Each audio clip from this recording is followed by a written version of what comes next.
दोस्तों, प्रधानमंत्री नरेंद्र मोदी के लिए कहा जाता है कि वो 24x7 राजनीति करते हैं। साथ ही साथ उनके लिए ये भी कहा जाता है कि 24 में से वो 18-20 घंटे देश के विकास के बारे में सोचते हैं। अब ये दो कॉन्ट्राडिक्टरी चीजें हैं। अगर 24x7 वो राजनीति करते हैं तो विकास के बारे में कब सोचते हैं? और 24 में से 18 से 20 घंटे अगर वो विकास के बारे में सोचते हैं तो राजनीति कब करते हैं? नमस्कार, मैं हूं आपका दोस्त विजय विद्रोही। आप मुझसे जुड़ चुके हैं, इसके लिए आप सबका तहे दिल से शुक्रिया। और अगले 7-8 मिनट में आपसे जुड़े रहने की कोशिश करूंगा। तो 24x7 राजनीति या 24x7 विकास? पिछला एक साल देखा जाए तो विकास पर राजनीति हावी है। और राजनीति में बड़े फैसले लेने में वो जितनी जल्दबाजी, जितनी हड़बड़ी कर रहे हैं, जितनी तेजी दिखा रहे हैं, उतना विकास के कामों में वो नहीं दिखा रहे। इसका मैं भारत सरकार का ही, मोदी सरकार का आंकड़ा आपके सामने पेश करूंगा, जो बताता है कि कैसे प्रोजेक्ट्स देरी से चल रहे हैं। लेकिन पॉलिटिकल प्रोजेक्ट कोई देरी से नहीं चल रहा, समय से पहले इंप्लीमेंट हो रहा है। नीतीश कुमार को निपटाना था, उस बहाने इंडिया में डेंट मारना था, निपटा दिया गया। ममता बनर्जी कांग्रेस के साथ मिलकर चुनाव लड़े, ऐसी व्यवस्था करनी थी, मोटे तौर पर अभी तक कर दी गई। मायावती महागठबंधन का हिस्सा नहीं बने, इसकी व्यवस्था कर दी गई। महाविकास अघाड़ी महाराष्ट्र में खतरा बनती जा रही थी, तो महाराष्ट्र विकास अघाड़ी की सरकार गिरा दी गई। एकनाथ शिंदे तोड़ लिए गए। इतने से भी काम नहीं चला तो अजीत पवार को भी तोड़ लिया गया। ऐसा भी कुछ अन्य राज्यों में भी देखने को मिलता रहा है। तो कुल मिलाकर इन कामों में हड़बड़ी है, जल्दबाजी है, क्योंकि अपनी सत्ता को बनाए रखना है 2024 के संदर्भ में। लेकिन आए तो आप विकास के काम के लिए थे। सबका साथ, सबका विकास, सबके विश्वास की बात थी। और अब आप ही की परियोजनाएं देरी से चल रही है। पॉलिसी पैरालिसिस की शिकार है डॉक्टर मनमोहन सिंह की सरकार। ये बात मोदी कहते हुए थकते नहीं थे। लेकिन क्या अब उन्हीं की सरकार क्या पॉलिसी पैरालिसिस की शिकार नहीं है? भारत सरकार का एक मंत्रालय है, सांख्यिकी और कार्यक्रम क्रियान्वयन मंत्रालय। इसकी एक हैरानी पैदा करने वाली रिपोर्ट है। देश में 431 इंफ्रास्ट्रक्चर प्रोजेक्ट लेट लतीफी का शिकार हो रहे हैं और 2023 तक 4.82 लाख करोड़ रुपया लागत बढ़ चुकी है। यानी करीब 4.25 लाख करोड़ रुपए की लागत बढ़ चुकी है। और ये लागत का खर्चा किसको उठाना पड़ रहा है? हमें और आपको, हमारे इनकम टैक्स से ही पैसा जा रहा है। तो ये लेट लतीफ़ी मोदी राज में क्यों हो रही है, जहां पर वो गवर्नेंस कम हो और ये तमाम बातें करते रहे। मनमोहन सिंह सरकार पर आरोप रखता रहा कि वहां पर जयंती टैक्स लिया जाता है। वन और पर्यावरण मंत्रालय वो एनओसी जारी करने में देरी करता है, लेकिन अभी भी जमीन अधिग्रहण, पर्यावरण क्लियरेंस में देरी, वन क्लियरेंस में देरी और ज़रूरी सप्लाई ना मिलना, प्रोजेक्ट फाइनेंसिंग में देरी होना, जरूरी कल पुर्जों की सप्लाई की समस्या, ये सब कारण बन रहे हैं।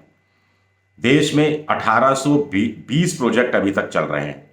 1820 प्रोजेक्ट इस समय चल रहे हैं, जिसमें से 848 प्रोजेक्ट तय डेडलाइन से औसतन 36 महीने देरी से चल रहे हैं।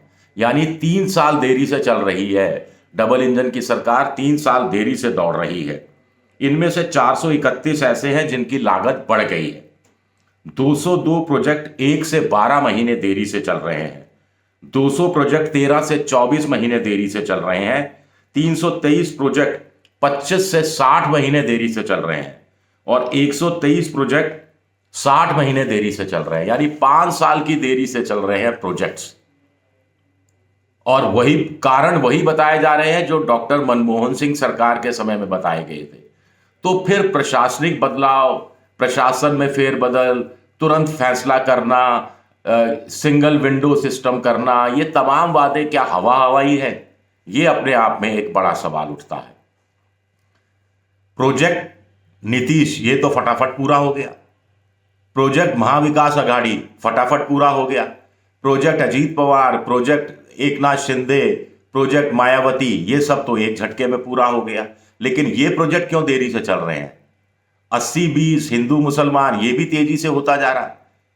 3 तलाक पर रोक लगा दी गई, 370 हटा दी गई, राम मंदिर का भव्य निर्माण बहुत स्पीड से, बहुत तेजी से कर दिया गया, अभी भी अधूरा है लेकिन इतना कर दिया गया कि गर्भगृह की स्थापना हो गई और वहां पर रामलला विराजमान कर दिए गए।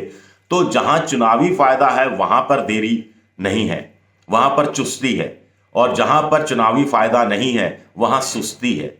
तो फिर ये कहां की सरकार, कैसी सरकार चल रही है, ये अपने आप में बड़ा सवाल उठता है। इसी तरह अपनों पर यकीन नहीं है, दूसरों पर यकीन है। इंडियन एक्सप्रेस की खबर बड़ी इंटरेस्टिंग है। इंडियन एक्सप्रेस की खबर कहती है कि देश भर में इस समय 44 मंत्रालय भारत सरकार ने के ऐसे हैं जिन्होंने 1500 कंसल्टेंट, 1499 कंसल्टेंट रखे हुए हैं। एक्सटर्नल एजेंसीज का फायदा का लाभ उठाया जा रहा है, पैसा खर्च किया जा रहा है, पैसा बाहर जा रहा है। अर्नेस्ट एंड यंग कंपनी है, पीडब्ल्यूसी है, डेलोइटी कंपनी है और केपीएमजी कंपनी है जो कि कंसल्टेंसी का काम करती हैं, और इनको कुल मिलाकर सालाना 302 करोड़ रुपया दिया जा रहा है। तो ऐसा क्या है जो भारत सरकार के आईएएस अधिकारी, भारत सरकार का थिंक टैंक, भारत के विचारक ये काम नहीं कर सकते जो इन लोगों को हायर किया जा रहा है? क्यों हायर किया जा रहा है? इसके अलावा हायर किए गए हैं 1037 young professionals YP, 539 independent consultant, 354 domain expert, 1481 retired सरकारी अधिकारियों की मदद, 20,376 low paid staff hired on contract by 76 department. तो 76 डिपार्टमेंट ऐसे हैं जिन्होंने 20,376 लोगों को नौकरी पर रखा हुआ है। ये लो पेड जॉब है, हॉस्पिटैलिटी का जॉब है। और फिर पीएन वाला, पीएन जो ग्रुप डी बंद कर दिया साहब, ग्रुप डी बंद हो गया, पीएन की भर्ती नहीं होगी, चपरासियों की भर्ती नहीं होगी, जो पानी पिलाने वाले लोग होते हैं ऑफिस में उनकी भर्ती नहीं होगी, लेकिन बाहर से हायर पर लिए जाएंगे, आउटसोर्स कर दिया गया है और 20,000 लोगों को हायर किया गया है। यानी जितनी तनख्वाह आपको देनी पड़ती उससे ज्यादा आप हायर के चार्जेस दे रहे होंगे स्वाभाविक तौर पर। हालांकि इसका सूचना के अधिकार के तहत ये इस पर कितना पैसा खर्च हो रहा है ये भारत सरकार ने अभी स्पष्ट नहीं किया है, जैसा इंडियन एक्सप्रेस अपनी रिपोर्ट में कह रहा है। तो ये एक खबर थी जिसमें और विस्तार से अगर आप देखना चाहें तो आमतौर पर जो 20,376 ऐसे लोग रखे गए हैं 76 विभागों में, जिसमें से 3,877 हाउसकीपिंग का स्टाफ है, 5,136 डाटा एंट्री ऑपरेटर्स हैं, 6,478 मल्टीटास्किंग फोर्स स्टाफ है और 4,885 अन्य लोग हैं। यंग प्रोफेशनल, आप कहेंगे कि इसमें गलत क्या है, पैसा तो नहीं दिया जा रहा होगा ज्यादा। यंग प्रोफेशनल्स को देखिए 50,000 रुपया से लेकर 75,000 रुपया दिया जा रहा है। इसके अलावा जो दूसरे लोग हैं इंडिपेंडेंट कंसल्टेंट हैं उनको 1 लाख से 4 लाख रुपया महीना दिया जा रहा है। इसके अलावा जैसे कि इसमें डिपार्टमेंट ऑफ कॉमर्स ने बताया कि उन्होंने 2 कंसल्टेंटों को 7.5 लाख रुपया दिया कुल मिलाकर। इसी तरह अन्य विभाग ने 1.5 लाख से लेकर 3,30,000 रुपये में लोग रखे हुए हैं। नीति आयोग 3,30,000 रुपया हर महीने ऐसे लोगों को दे रहा है। तो आखिर ऐसे लोग कौन हैं, किसके लिए काम कर रहे हैं, किस तरह की योजनाएं बना रहे हैं जो भारत सरकार के आईएएस अधिकारी जो पहले से बनाते रहे वो नहीं बना पाते थे। योजना आयोग क्यों भंग किया गया जब नीति आयोग को भी बाहर से प्रोफेशनल हायर करने थे और उनको 3 लाख 3.5 लाख रुपया हर महीने देना था, तो योजना आयोग क्यों भंग कर दिया गया? योजना आयोग में तो सरकारी लोग ही काम कर रहे थे।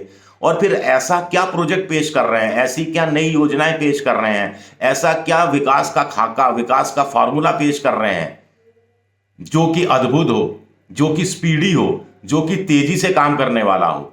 ऐसा तो कुछ नहीं हो रहा। ऐसा हो रहा तो मैंने जो बताया 1820 प्रोजेक्ट जो अटके हुए हैं जिसमें से 3.25 लाख करोड़ से ज्यादा का अतिरिक्त खर्चा उन पर होगा, तो इसके लिए कौन जिम्मेदार है? ये भी अपने आप में बड़ा सवाल उठता है। शुक्रिया, बहुत बहुत शुक्रिया मेरा वीडियो देखने के लिए। पसंद आए तो लाइक कीजिए, सब्सक्राइब कीजिए, शेयर कीजिए, घंटी जैसी आकृति बेल आइकन दबा दीजिए ताकि नया वीडियो आए तो आपको तत्काल जानकारी मिल जाए। आप मेंबरशिप ड्राइव में जा सकते हैं, मेरी मदद की भी कोशिश कर सकते हैं। ट्विटर पर, एक्स पर मैं विद्रोही 7 के नाम से हूं। फेसबुक पर मेरा पेज है विजय विद्रोही पेज, वहां आप मुझे फॉलो कर सकते हैं। और इसके अलावा इंस्टाग्राम पर मैं विजय विद्रोही 7 के नाम से हूं। शुक्रिया, बहुत बहुत शुक्रिया।